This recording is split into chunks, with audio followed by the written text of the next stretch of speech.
So we are in downtown Detroit this morning. Just got done picking up a pretty small shipment, 5 pallets of freight. No, 4. And we're headed back to the office to unload. We've got 5 pallets from Friday.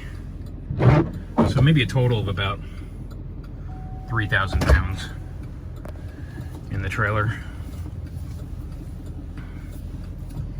And its empty weight is around 7 or 8, so we're looking at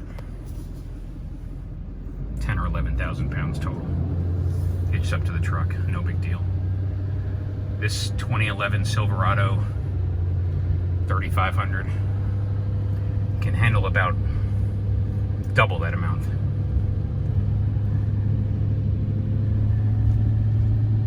This particular one, which is a crew cab and a long bed, and obviously dual rear wheels, has a rating of, I think, 19,100 pounds of towing. Other Silverados can tow, I think, between 22 and 23,000 pounds.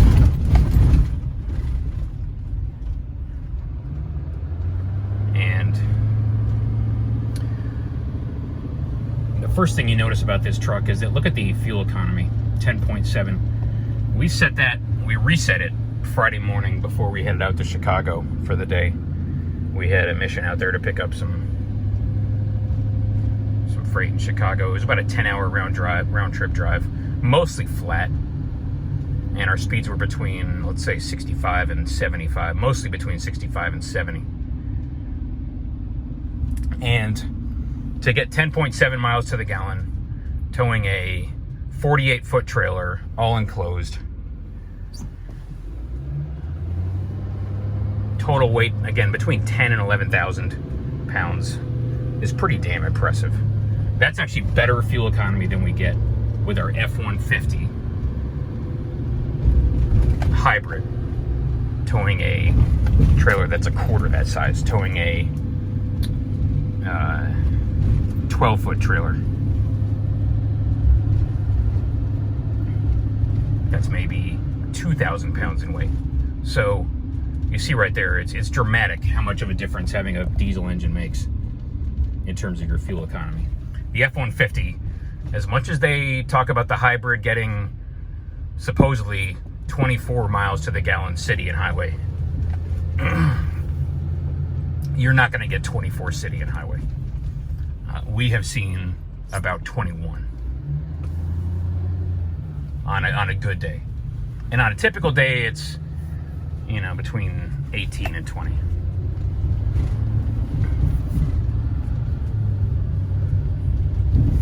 But the problem with that engine, the problem with that truck is that it's got the aerodynamics of a pickup.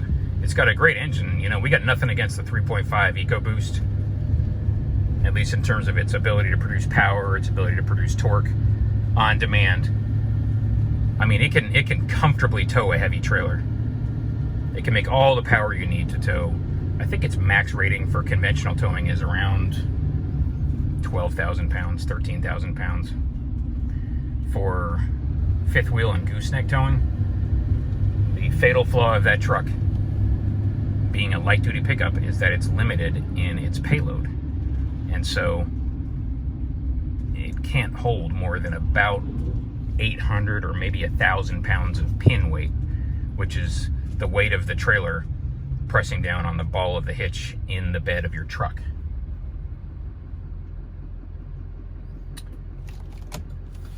The gooseneck ball, or the fifth wheel hitch, either one. That's the fatal flaw of the F-150 when it comes to towing. The first one. The second one is braking, and we'll talk about that here today. Now, generally speaking, the towing capacity of any truck is limited by cooling and by braking. So the first question is, has the manufacturer done the engineering work to put enough of a radiator and enough of like an oil cooler or a transmission cooler into the engine to be able to cool it when it's going up steep grades with a heavy trailer? And that is one of the weak links in a truck that defines its maximum towing capacity. Maybe it's got the power, but it doesn't have the ability to keep itself cool. When it's going up, you know, the Ike Gauntlet in Colorado, which is 11 miles up a 7% grade, and that will overheat an engine or overheat your transmission pretty easily if it hasn't been designed and engineered to withstand that type of heat. The second issue is braking.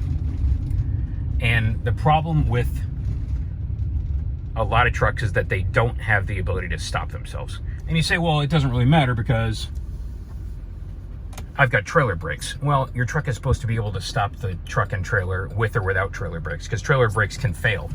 And when your trailer brakes go out, you don't want to have to rely on a set of service brakes that just aren't up to the task.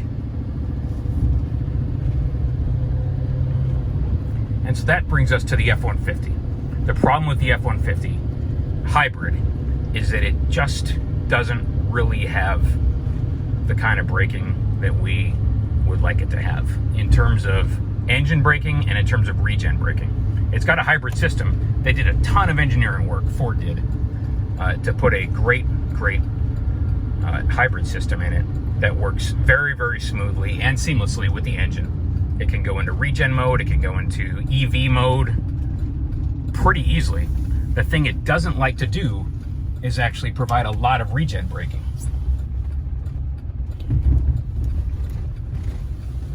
And it's only got a 50 horsepower electric motor, and it's got a tiny hybrid battery.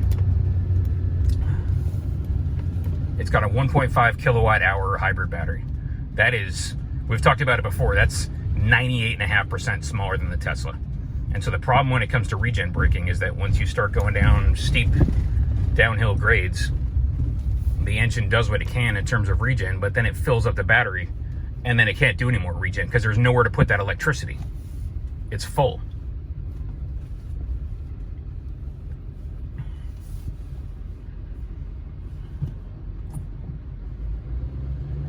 And then you're relying on either engine braking or you're relying on friction braking.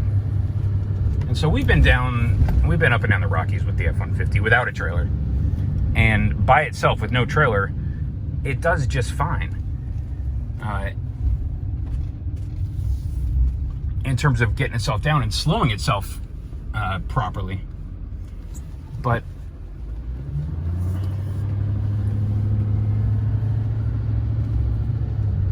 that's without a trailer. With a trailer, it's not going to do what you need.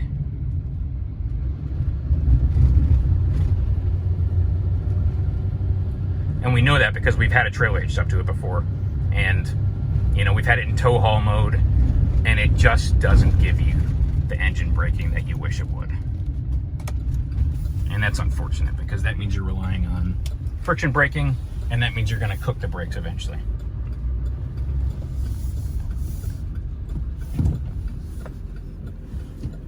So notice that we have trailer brakes, or towing, not trailer brakes, towing mirrors, but we also have the bubble mirror. And people say, well, why do you have both? And the reason we have both is because we adjust the wide angle mirrors outward so that we can see what the rear wheels of the trailer is doing during tight turns. You know, you want to be certain that you're not about to take out a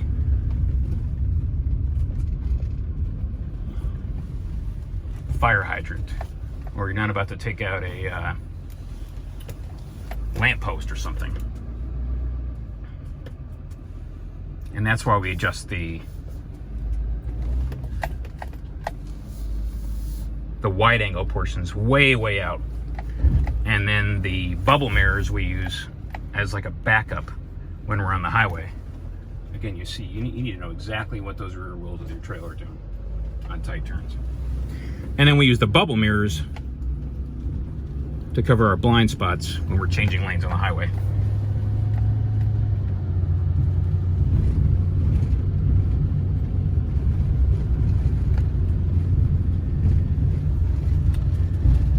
But once again, the fatal flaw of the F-150 when it comes to towing is its ability to slow itself down. So watch what we're doing on the Silverado. That activates the exhaust brake like you see there. And then the next thing you do is you turn on tow haul mode, and that gives you the picture of the trailer, and that means tow haul mode is engaged. And so that makes it 1,000 times easier to control a trailer. Either when you're slowing down for a stop sign, or maybe an off-ramp, you're getting off the highway, or when you're going down a steep downhill grade on a mountain.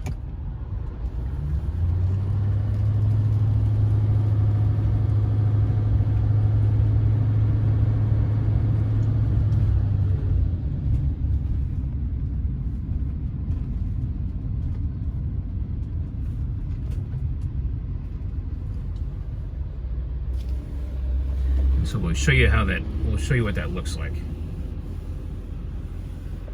coming up here in a few moments once we get onto the highway.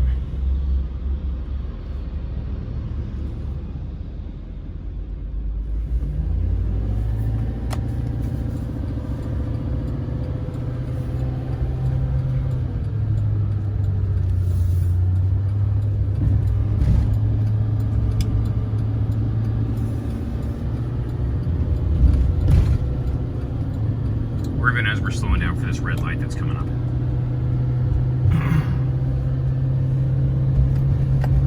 So you notice that it takes a little bit longer to upshift and downshift, or it takes a little bit longer to upshift because it keeps the revs, holds the revs a little bit higher, and that's fine. Notice the other thing it does as you start to slow down. We're lifting off the throttle, easing onto the brakes, and if we were going a little bit faster, what you'd see is that it would downshift immediately when we came off the throttle before even getting onto the brakes. And that means that it does most of the stopping for you with the engine and the exhaust brake working together. And that saves a ton of wear on your brakes. That does probably, let's call it 2/3 or maybe 70% of your braking through the engine with the exhaust brake working together. And that means, first of all, that you're not wearing out your brakes prematurely. Secondly, it means in terms of wear, in terms of having to, do a brake job and replace your brakes every 20,000 miles, your pads and your rotors. Maybe it means your pads and your rotors will last 60 or 80,000 miles easily. The other issue is that you're not going to have brake fade. So when you're going down long downhill stretches and you're constantly having to ride the brakes, that can cause glazing on your brake pads. It can sort of cook them, and then you have brake fade, and then all of a sudden they're going to stop working when you're halfway down a mountain, and it's not the kind of problem you want to have. And so an exhaust brake in a diesel engine does you a ton of good in terms of confidently and safely getting up and down steep mountains, and just getting off the highway even, or coming to, if you're in stop and go traffic and you have to do a lot of stopping, the exhaust brake and the engine braking are doing the work for you so that your friction brakes are not being constantly put to the test. And so we wish the F-150 had a system like that. Unfortunately, the Tesla, when you lift off the gas, it immediately goes into regen mode. The Silverado, when you lift off the gas at highway speeds, 40 miles an hour and above, watch, we lift it on the brakes, it downshifts immediately, and it keeps the truck and the trailer under control. The F-150 does not do that. And the F-150, it just coasts. The only time it's going to do regen braking is when you're actually on the brakes, and then it's a combination of regen and friction braking, and you're never really sure exactly how much of which one you're getting. Some people have complained about the way the brakes feel. We don't mind the way the brakes feel. We just wish the regen was a little more aggressive, and maybe it came on before you even hit the brakes, like in a Tesla. And so, in our minds, that's the second fatal flaw of the F-150 hybrid, specifically as it relates to towing, or even just going down steep hills without a trailer. You are constantly on the brakes, riding the brakes. We were in San Diego for a couple weeks earlier this month, and you know, San Diego was full of hills and canyons and that type of thing, and every time we came down a hill, we had to ride the brakes the entire time to keep the truck from getting out of control and trying to get away from us. And you know, we couldn't actually smell the brakes burning, but you could tell we were using the hell out of those brakes, and they were going to age and wear prematurely. And so it's just unfortunate. You know, it's like one of those, it's like a self-inflicted mistake that Ford made by not making it to where it could do more regen braking. If it had a bigger electric motor that was maybe bigger than 50 horsepower, and if it had a bigger hybrid battery, which would be good for a whole lot of things, then it could do more regen braking, and then it would save the brakes in that truck, even without a trailer, but especially with a trailer. In this truck, you just don't have that issue. And so that's one thing we like about this truck. This truck is more confident and comfortable, loaded to the max GVW of, I think, somewhere around 28,000 or maybe close to 30,000 pounds. This Silverado here is more confident at that type of a combined weight than the F-150 is at a combined weight of, let's say, 10 or 12,000 pounds. It's just too bad. Because in that hybrid system, the F-150 has a built-in method for solving the problem of needing to slow down and control the movement of a trailer, a heavy trailer. And for whatever reason, Ford just chose not to actually let it do that. And because of that, you know, that limits severely what you can actually do with that truck. Again, the hybrid F-150 is rated for a 9,200 pound trailer when it's using a fifth wheel or a gooseneck trailer, and it's rated for about, I want to say about 12,000 pounds of a conventional trailer, as long as you've got a weight distributing hitch. But the braking situation means that we are almost definitely never going to tow that big of a trailer. Maybe 5,000 or 6,000 pounds comfortably, maybe 7 or 8 if you want to stretch it. But no way are we going to put a 9,200 pound gooseneck trailer on that F-150 hybrid. And we're definitely not going to put a 12,000 pound conventional trailer on it. It's just too bad. You know, we love that truck to death. We've talked about all the things we like about it, but we just wish it could actually slow itself down more confidently. All right, thanks everyone. Appreciate your time. We'll talk to you again soon.